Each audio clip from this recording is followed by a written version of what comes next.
But I just want to be clear that, you know, there's an abundance of caution required here. I want to reserve the right to be able to seek some legal advice before council just to confirm or not whether or not there is a conflict. And I appreciate and understand your intentions and that of the committee or in the future, and absolutely no issue problem.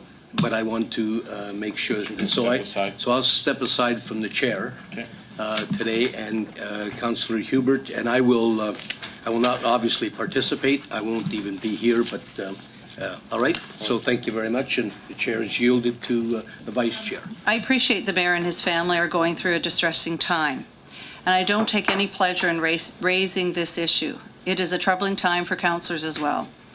This motion is one of the most difficult things I've had to do in my 12 years on council. At the outset, I want to preface my remarks by stating unequivocally my comments are not intended to make any judgment on the issue of innocence or guilt with respect to the charges facing Mr. Fontana. Every member of council was elected with a mandate, that is, the authority to govern. That mandate, however, isn't without parameters.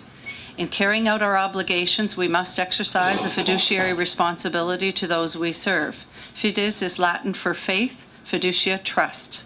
The public must trust we will faithfully carry out our responsibilities with competence, responsiveness, integrity, and in the best interest of the corporation. Each element is what makes municipal government legitimate in the eyes of its citizens. The following quote from a court decision describes this responsibility. Council members are the repositories of the citizens' highest trust. They must at once be strong in their debate to put forward their electorate's concerns. They must always have an ear to the dissent in their voters. They must not only be shakingly honest, they must be seen to be so by those who voted for them and those who voted against them. Their role is noble in calling and is demanding in its execution. Each of us has a responsibility to lead, and we must have the confidence of the public to do so. The public confidence and trust in our government has been shaken with the recent charges laid against the mayor. Emails, phone calls, tweets, public commentary have clearly indicated the growing concern. If we are to exercise our fiduciary responsibility, we will be acting in the best interest of the corporation and the electorate when we request the mayor step aside until the charges have been conclusively determined in court. My fiduciary responsibility demands I raise the issue, otherwise I am not fulfilling my obligations to the constituents I was elected to serve. This is not an irrelevant motion. There has never been any discussion on arguably one of the most important issues to face council in decades. To not discuss this issue is absurd at best and a dereliction of duty at worst. Councillors must be accountable, and the only forum to demonstrate our accountability to the electorate is at council.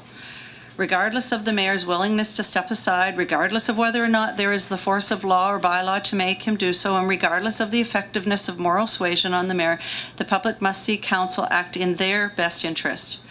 It is standard procedure in most places of employment to ask an individual criminally charged to take a leave of absence until those proceedings conclude. The mayor has resigned from the Police Services Board, yet he has not taken a leave from council. I appreciate the issue of public trust with respect to the police, but surely the public trust in elected officials should be subject to an equal standard. We must assert our responsibility as elected officials to protect the public trust in our government and give voice to the citizens that elected us. Council must resolutely indicate we are disturbed by this issue and the implications to public trust, citizen engagement, and the well-being of the City of London. The legal process may well take a year or more to be resolved, encumbering our actions over a long duration. A question mark will punctuate the actions of the mayor. Council will not be immune, and this is an untenable situation. So in the interest of the corporation and its citizens, I move that the mayor take a leave of absence with pay until final disposition of the criminal charges against him. You know, anybody out there who thinks this was an easy to even consider which way to go on this is wrong.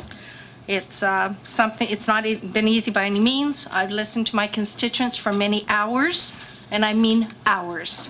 I just came back from California, and I think I spent half of my time on the phone or returning emails.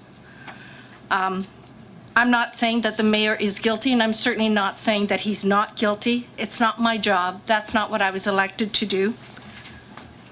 With all due respect to the motion that's coming forward, it is only symbolic. and I was questioning the legality of it. And I think it's time that we put the question forward and that we stop this and that we move on to the work that we were elected to do. This is taking way too much time.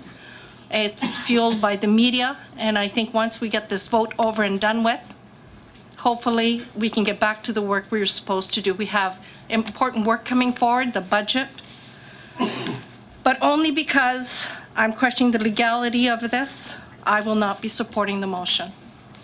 Well, first and foremost, I believe the motion is illegal on its face because it's not anywhere in the Municipal Act that I can find that we can do this. I understand and respect the fact it's symbolic in nature, but I agree with Councillor Brown and also your statements in the Free Press today. We have to get back to work. The question has been put through the media, through emails and everything else to the mayor. He's made a statement publicly. We know he is not going to exercise his only choice to resign or step down or take a leave of absence, whatever you want to call it. With that being said, I'd like to move on to things like Lauren Ave School and McCormick's in my ward. I'd like to stop hearing both sides, and there's been contact on both sides of this that's consuming.